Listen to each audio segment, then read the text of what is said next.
पंजाबी दे मूँह ते जबान ते ये बोल चढ़े हुए ने, पंथ तेरे दियां गूंजां जुग जुग पैंदियां रहणगियां।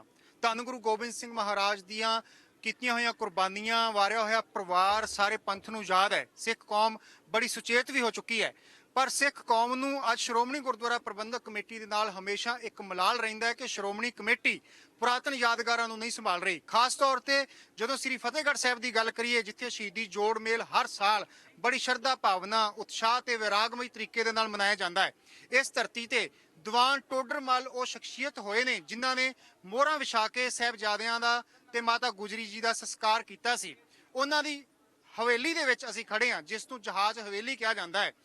संगत का मलाल रहिंदा है कि इस हवेली नूं संभालिया नहीं जा रहा, इसकी सांभ संभाल नहीं की जा रही, ये खंडर हो रही है। आखिरकार इस दे खंडर होने का कारण की है, इसकी संभाल क्यों नहीं हो रही? असीं SGPC मैंबर करनैल सिंह पंजौली हुणां तो जाणांगे। वो साडे नाल इस समय श्री फतेहगढ़ साहिब की धरती तो मौजूद ने, जिथों छोटे साहिबजादियां की शहादत नूं बड़े उत्साह दे नाल मनाया जा रहा है। पंजौली साहब, सब तो पहला वाहिगुरू जी का खालसा, वाहिगुरू जी की फतेह। छोटे साहिबजादियां दी ये धरती जो इस गल की गवाही भरदी है कि निक्के साहिबजादियां ने वड्डा साका इस धरती ते वरताया सी। उन्हां दी दित्ती हुई शहादत की मिसाल संसार के इतिहास में नहीं मिलती। दूजे पासे जिहड़ी मिसाल दीवान टोडरमल ने कायम की, वो मिसाल भी संसार के इतिहास में नहीं मिलती। अज उन्हां दी इस जहाज हवेली दे विच खड़े हाँ। असीं जानना चाहांगे कि यह जहाज हवेली क्यों कहा जाता है।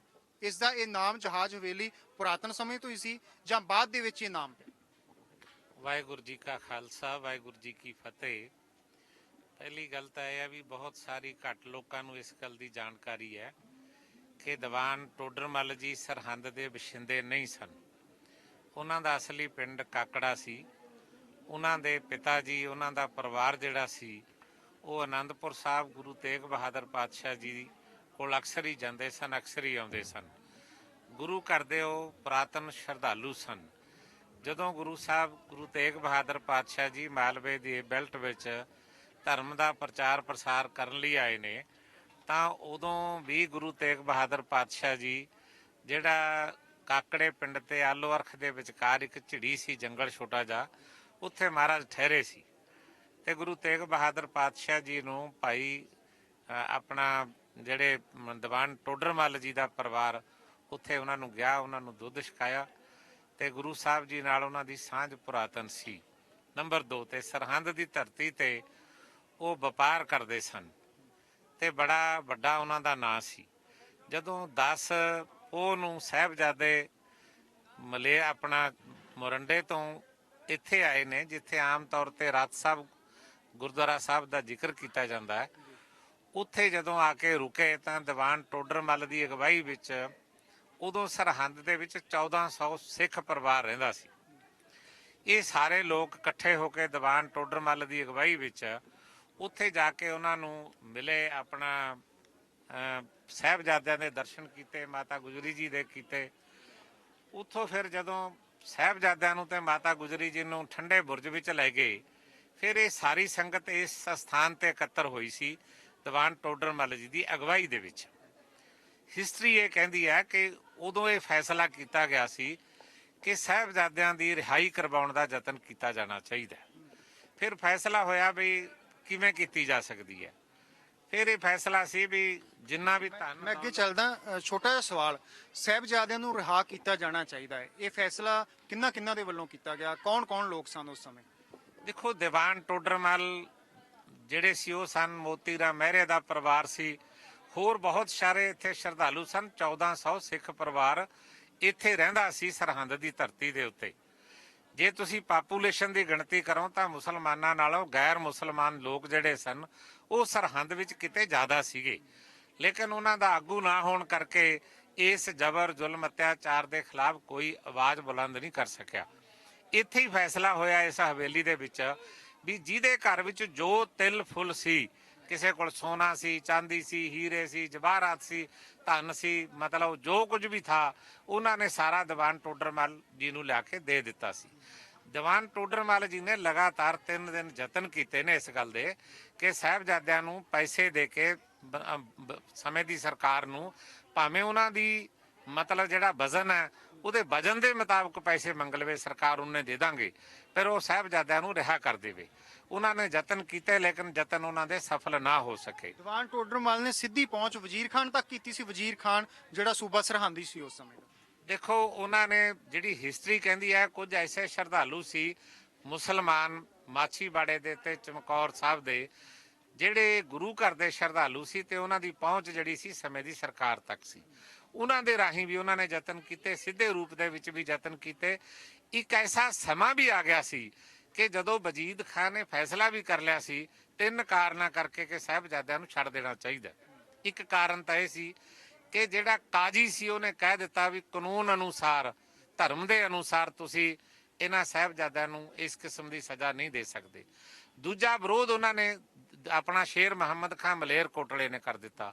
ਤੀਸਰਾ ਦੀਵਾਨ ਟੋਡਰਮਲ ਨੇ ਕਹਿ ਦਿੱਤਾ ਵੀ ਜਿੰਨੇ ਪੈਸੇ ਚਾਹੀਦੇ ਨੇ ਉਹਨੇ ਪੈਸੇ ਲੈ ਲਓ, ਤੁਸੀਂ ਸਾਹਿਬਜ਼ਾਦਿਆਂ ਨੂੰ ਰਿਹਾ ਕਰ ਦਿਓ। ਵਜੀਦ ਖਾਨ ਨੇ ਫੈਸਲਾ ਕਰ ਲਿਆ ਵੀ ਛੱਡ ਦਿਓ। ਲੇਕਿਨ ਜਦੋਂ ਸੁੱਚਾ ਆਨੰਦ ਨੂੰ ਕਚਹਿਰੀ ਦੇ ਵਿੱਚ ਫੈਸਲਾ ਕੀਤਾ ਗਿਆ ਵੀ ਛੱਡ ਦੇਣੇ ਚਾਹੀਦੇ ਨੇ, ਫਿਰ ਸੁੱਚਾ ਆਨੰਦ ਨੇ ਇੱਕ ਗੱਲ ਕਹੀ ਵੀ ਛੱਡ ਤਾਂ ਦਿਓ, ਪਰ ਇਹਨਾਂ ਨੂੰ ਪੁੱਛ ਲਓ ਵੀ ਜੇ ਛੱਡ ਦਿਓਗੇ ਕੀ ਕਰੋਗੇ। ਉਹਨਾਂ ਨੂੰ ਪੁੱਛਿਆ ਵੀ ਤੁਸੀਂ ਜੇ ਤੁਹਾਨੂੰ ਛੱਡ ਦਈਏ ਕੀ ਕਰੋਗੇ, ਤਾਂ ਸਾਹਿਬਜ਼ਾਦਿਆਂ ਨੇ ਕਿਹਾ ਵੀ ਅਸੀਂ ਜੰਗਲ 'ਚ ਜਾਵਾਂਗੇ, ਫੌਜ ਇਕੱਠੀ ਕਰਾਂਗੇ, ਜ਼ਬਰ ਜ਼ੁਲਮ ਅਤਿਆਚਾਰ ਦੇ ਖਿਲਾਫ ਲੜਾਂਗੇ। ਉਹਨਾਂ ਨੇ ਕਿਹਾ ਵੀ ਜੇ ਫੇਰ ਫੜੇਗੇ, ਕਹਿੰਦੇ ਵੀ ਜੋ ਸਰਕਾਰ ਸਜ਼ਾ ਦੇਗੀ ਅਸੀਂ ਪ੍ਰਵਾਨ ਕਰਾਂਗੇ। ਉਹ ਕਹਿੰਦੇ ਵੀ ਜੇ ਤੁਸੀਂ ਫੇਰ ਤੁਹਾਨੂੰ ਛੱਡ ਦਿੱਤਾ ਜਾਵੇ ਫੇਰ ਕੀ ਕਰੋਗੇ? ਉਹ ਕਹਿੰਦੇ ਫੇਰ ਜੰਗਲਾਂ 'ਚ ਜਾਵਾਂਗੇ ਤੇ ਲੜਾਂਗੇ ਤੇ ਜ਼ੁਲਮ ਦਾ ਰਾਜ ਖਤਮ ਕਰਾਂਗੇ। ਇਹ ਗੱਲ ਦੇ ਉੱਤੇ ਆ ਕੇ ਸੁੱਚਾ ਆਨੰਦ ਨੇ ਕਿਹਾ ਵੀ ਜਿਹੜੇ ਅੱਜ ਨਿੱਕੇ ਨਿੱਕੇ ਮਾਸੂਮ ਬੱਚੇ ਐਡੀ ਦਲੇਰੀ ਨਾਲ ਤੁਹਾਡੀ ਸਭਾ ਵਿੱਚ ਬੋਲਦੇ ਨੇ, ਤੇ ਜਦੋਂ ਕੱਲ੍ਹ ਇਹ ਵੱਡੇ ਹੋਣਗੇ ਫੇਰ ਤੁਹਾਡੇ ਰਾਜ ਦਾ ਕੀ ਕਰਨਗੇ। ਇੱਥੇ ਆ ਕੇ ਫਿਰ ਉਹਨਾਂ ਨੇ ਫੈਸਲਾ ਕੀਤਾ ਵੀ ਇਹਨਾਂ ਨੂੰ ਜਿਉਂਦੇ ਜੀ ਚਿਣ ਦਿੱਤਾ ਜਾਣਾ ਚਾਹੀਦਾ। ਇਹ ਸਭ ਤੋਂ ਵੱਡਾ ਪਾਪ ਜਿਹੜਾ ਉਹ ਵਜੀਦ ਖਾਨ ਨਾਲੋਂ ਵੀ ਕਿਤੇ ਜ਼ਿਆਦਾ ਸੁੱਚੇ ਆਨੰਦ ਨੇ ਮਤਲਬ ਇਸ ਧਰਤੀ ਦੇ ਉੱਤੇ ਕਮਾਇਆ। ਸੁੱਚਾ ਆਨੰਦ ਨੇ ਸਭ ਤੋਂ ਵੱਡਾ ਪਾਪ ਕਮਾਇਆ ਇਸ ਧਰਤੀ ਤੇ।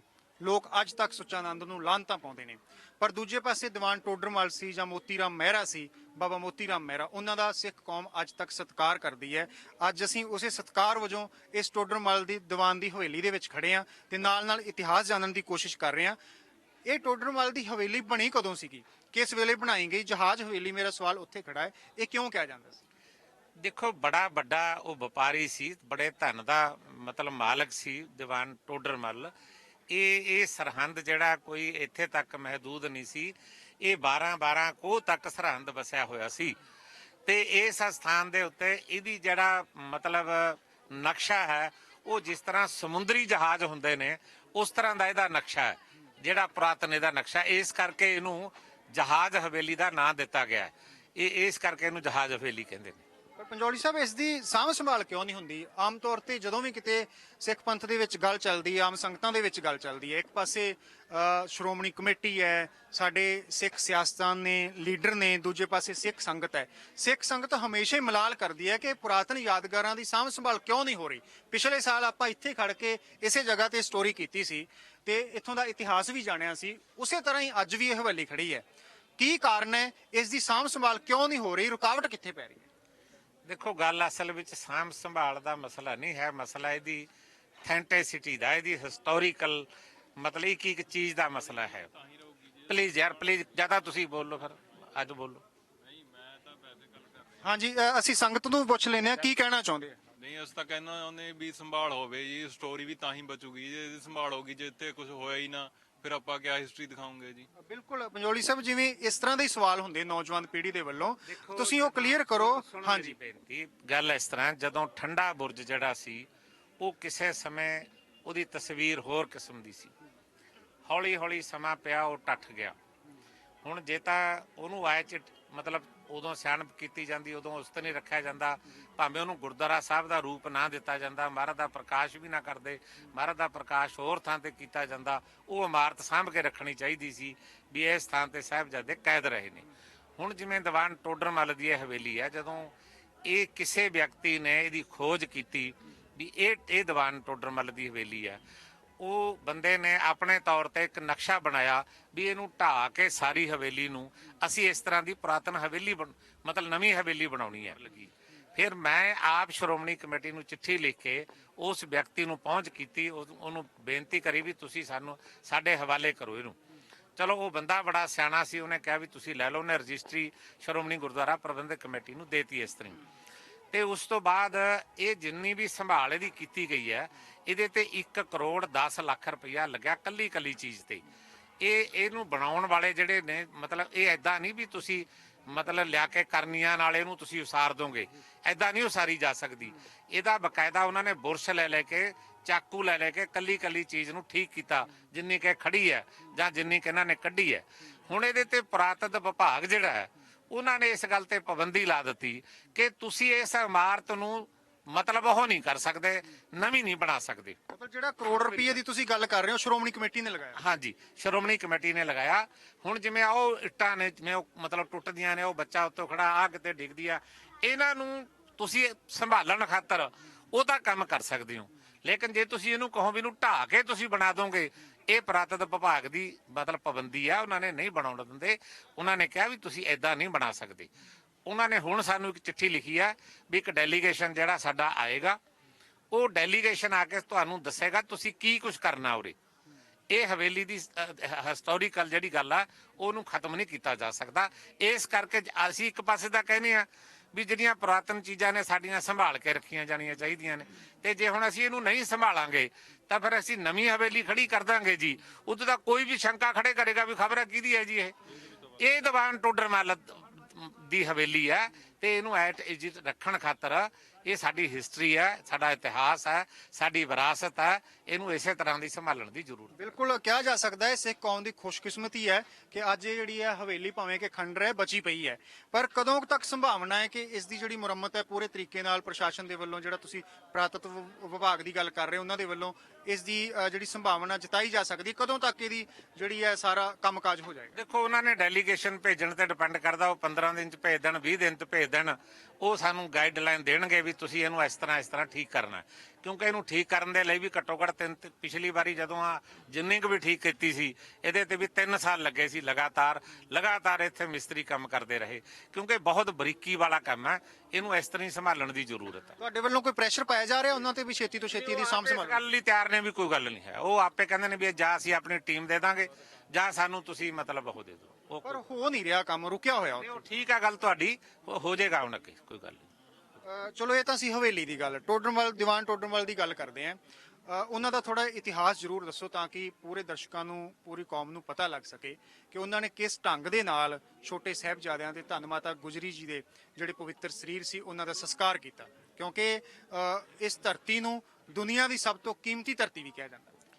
ਦੇਖੋ, ਜਦੋਂ ਸਾਹਿਬਜ਼ਾਦਿਆਂ ਦੇ ਪਵਿੱਤਰ ਮ੍ਰਿਤਕ ਸਰੀਰਾਂ ਦਾ ਸੰਸਕਾਰ ਕੀਤਾ ਨਾ ਜੀ, ਉਦੋਂ ਧੰਨ ਕੇਵਲ ਦੀਵਾਨ ਟੋਡਰ ਮੱਲ ਨੇ ਇਕੱਲੇ ਨੇ ਨਹੀਂ ਸੀ ਦਿੱਤਾ।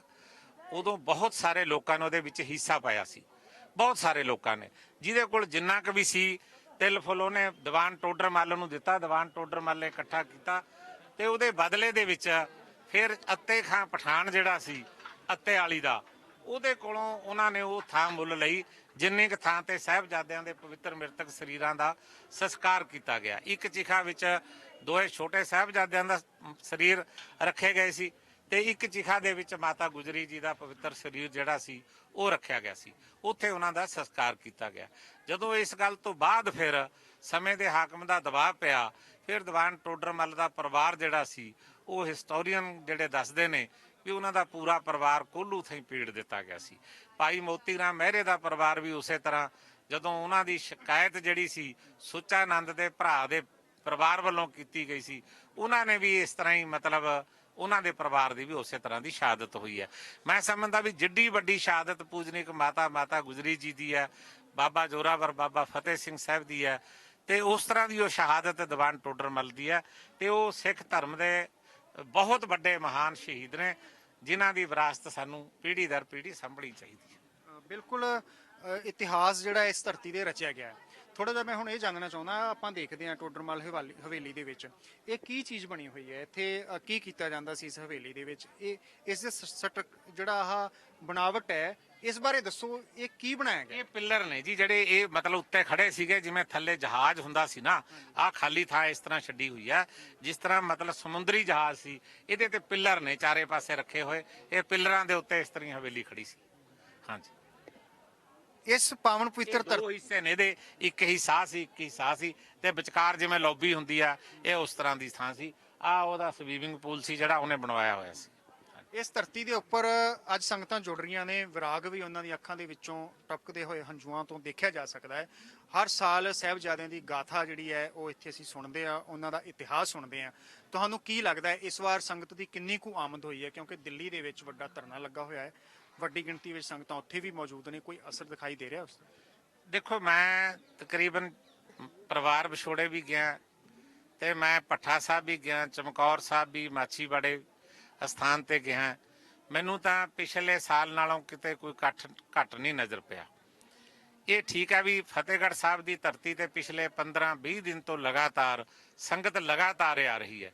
ਇੱਥੇ ਬਹੁਤ ਵੱਡੀ ਗਿਣਤੀ ਵਿੱਚ ਪੰਜਾਬ ਤੋਂ ਟਰੈਕਟਰ ਟਰਾਲੀਆਂ ਇੱਥੇ ਆਉਂਦੇ ਨੇ, ਲੋਕ ਰਾਤ ਨੂੰ ਇੱਥੇ ਠਹਿਰਦੇ ਨੇ, ਸਵੇਰੇ ਦਿੱਲੀ ਨੂੰ ਚਲੇ ਜਾਂਦੇ ਨੇ, ਦਿੱਲੀ ਤੋਂ ਵਾਪਸ ਮੁੜ ਕੇ ਆਉਂਦੇ ਨੇ, ਇੱਥੇ ਠਹਿਰਦੇ ਨੇ, ਫਿਰ ਆਪਣੇ ਪੜਾਅ ਨੂੰ ਅੱਗੇ ਚੱਲਦੇ ਨੇ। ਇਹ ਜੋੜ ਮੇਲਾ ਜਿਹੜਾ ਅਸੀਂ ਪ੍ਰਸ਼ਾਸਨ ਨੇ ਅਪੀਲ ਕੀਤੀ ਸੀ ਕਿ ਇਹਨੂੰ ਲੰਬਾ ਕੀਤਾ ਜਾਵੇ, ਥੋੜਾ ਜਿਹਾ ਜੱਕ ਲਖਤ 3 ਦਿਨ ਨਾ ਰੱਖਿਆ ਜਾਵੇ, ਇਹਨੂੰ ਲੰਬਾ ਕੀਤਾ ਜਾਵੇ ਤਾਂ ਕਿ 3 ਦਿਨ ਰਸ਼ ਘੱਟ ਰਹਿ ਜੇ ਤੇ ਸਾਰੀ ਸੰਗਤ ਲੰਬੇ ਮਤਲਬ ਪੜਾਅ ਦੇ ਵਿੱਚ ਉਹ ਆਪਣਾ ਨਤਮਸਤਕ ਵੀ ਸਾਹਿਬਜ਼ਾਦਿਆਂ ਨੂੰ ਹੋ ਸਕੇ। ਮੈਂ ਸਮਝਦਾ ਵੀ ਜਿਸ ਤਰ੍ਹਾਂ 450 ਦੇ ਕਰੀਬ ਇੱਥੇ ਲੰਗਰ ਲੱਗਿਆ ਹੋਇਆ, ਇਹ 20-25 ਲੱਖ ਦੇ ਕਰੀਬ ਸੰਗਤ ਹਰ ਸਾਲ ਸਾਹਿਬਜ਼ਾਦਿਆਂ ਨੂੰ ਸ਼ਰਧਾਂਜਲੀ ਭੇਟ ਕਰਨ ਆਉਂਦੀ ਹੈ ਤੇ ਇੰਨੀ ਸੰਗਤ ਨੇ ਆਉਣਾ ਹੀ ਆਉਣਾ। ਹਰ ਸਾਲ ਇੱਥੇ ਲੰਗਰ ਵੀ ਬਹੁਤ ਲੱਗਦੇ ਨੇ ਤੇ ਧਾਰਮਿਕ ਸਟੇਜਾਂ ਵੀ ਬਹੁਤ ਲੱਗਦੀਆਂ ਨੇ, ਵੱਖ-ਵੱਖ ਲੀਡਰਾਂ ਦੇ ਵੱਲੋਂ ਲਗਾਈਆਂ ਜਾਂਦੀਆਂ ਨੇ ਜਾਂ ਸੰਗਤਾਂ ਦੇ ਵੱਲੋਂ ਲਗਾਈਆਂ ਜਾਂਦੀਆਂ ਨੇ।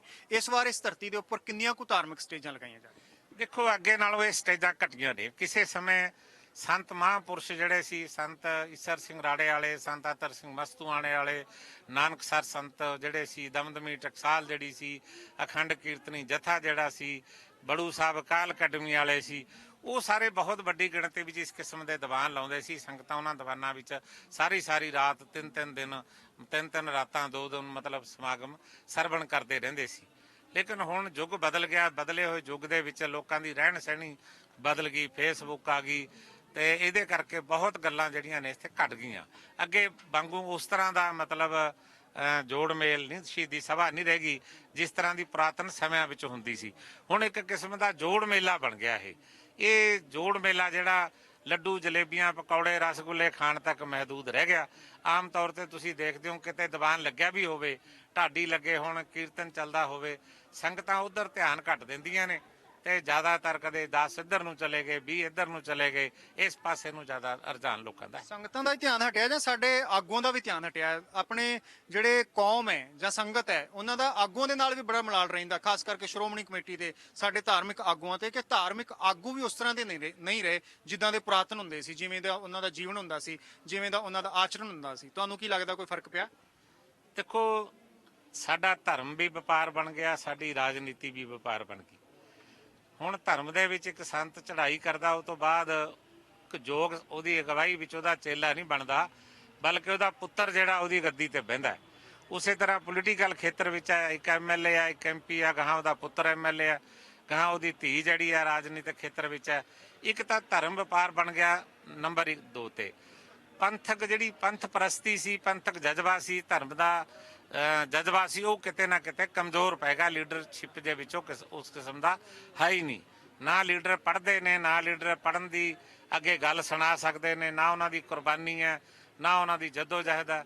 ਅੱਗੇ ਲੀਡਰਸ਼ਿਪ ਨਿਕਲਦੀ ਹੁੰਦੀ ਸੀ, ਲੈਂਡ ਮਾਰਗੇਜ ਬੈਂਕ ਦੀ ਚੋਂ ਨਹੀਂ ਨਿਕਲਦੀ ਸੀ, ਨਾ ਬਲਾਕ ਸਮਿਤੀ ਚੋਂ ਨਿਕਲਦੀ ਸੀ, ਨਾ ਜ਼ਿਲ੍ਹਾ ਪਰਿਸ਼ਦ ਤੋਂ ਨਿਕਲੀ, ਨਾ MLA। ਅੱਗੇ ਲੀਡਰਸ਼ਿਪ ਨਿਕਲਦੀ ਸੀ ਸੰਗਤ ਦੇ ਜੋੜੇ ਝਾੜ ਕੇ, ਸੰਗਤ ਦੇ ਭਾਂਡੇ ਮਾਂਜ ਕੇ, ਗੁਰਦੁਆਰੇ ਝਾੜੂ ਲਾ ਕੇ, ਗੁਰਮਤ ਟ੍ਰੇਨਿੰਗ ਕੈਂਪਾਂ ਵਿੱਚੋਂ ਉਹਨਾਂ ਜੋ ਲੀਡਰਸ਼ਿਪ ਨਿਕਲਦੀ ਸੀ। ਹੁਣ ਕਿੱਥੇ ਨਿਕਲਦੀ ਹੈ ਲੀਡਰਸ਼ਿਪ? ਹੈ ਜਿੱਥਾਂ ਹੁਣ ਤਾਂ ਜ਼ਿਲ੍ਹਾ ਪਰਿਸ਼ਦ ਬਲਾਕ ਸਮਿਤੀ ਚੋਂ ਨਿਕਲੀ ਹੋਈ ਲੀਡਰਸ਼ਿਪ ਕੌਮ ਦੀ ਅਗਵਾਈ ਨਹੀਂ ਕਰ ਸਕਦੀ। ਧੰਨਵਾਦ ਪੰਜੋਲੀ ਸਾਹਿਬ, ਤੁਸੀਂ ਟੋਡਰਮਲ ਦੀ ਹਵੇਲੀ ਬਾਰੇ ਵੀ ਦੱਸਿਆ, ਦੀਵਾਨ ਟੋਡਰਮਲ ਜੀ ਦੇ ਜੀਵਨ ਬਾਰੇ ਵੀ ਜਿਹੜੀ ਹੈ ਉਹ ਸਾਂਝ ਪਾਈ। ਤੁਹਾਡਾ ਬਹੁਤ ਬਹੁਤ ਧੰਨਵਾਦ। ਇਹ ਸਨ ਕਰਨੈਲ ਸਿੰਘ ਪੰਜੋਲੀ, SGPC ਮੈਂਬਰ, ਜਿਨ੍ਹਾਂ ਨਾਲ ਅਸੀਂ ਗੱਲਬਾਤ ਕਰ ਰਹੇ ਸਾਂ। ਦੀਵਾਨ ਟੋਡਰਮਲ ਦੀ ਹਵੇਲੀ ਦੀਆਂ ਤਸਵੀਰਾਂ ਅਸੀਂ ਤੁਹਾਨੂੰ ਦਿਖਾਈਆਂ ਨੇ। ਇਹ ਦੀਵਾਨ ਟੋਡਰਮਲ ਉਹੀ ਨੇ ਜਿਨ੍ਹਾਂ ਨੇ ਛੋਟੇ ਸਾਹਿਬਜ਼ਾਦਿਆਂ ਤੇ ਧੰਨ ਮਾਤਾ ਗੁਜਰੀ ਜੀ ਦਾ ਸੰਸਕਾਰ ਕੀਤਾ ਸੀ। ਗੁਰਦੁਆਰਾ ਜੋਤੀ ਸਰੂਪ ਸਾਹਿਬ ਉਸ ਪਾਵਨ ਪਵਿੱਤਰ ਸਥਾਨ ਤੇ ਗੁਰੂ ਘਰ ਸੁਸ਼ੋਭਿਤ ਹੈ ਜਿੱਥੇ ਸਾਹਿਬਜ਼ਾਦਿਆਂ ਦਾ ਸੰਸਕਾਰ ਹੋਇਆ ਸੀ। ਇੱਕ ਵਾਰ ਕੈਮਰਾਮੈਨ ਸਤਨਾਮ ਦੇ ਨਾਲ ਰਣਦੀਪ ਸਿੰਘ, ਜਗਬਾਣੀ TV, ਸ੍ਰੀ ਫਤਿਹਗੜ੍ਹ ਸਾਹਿਬ।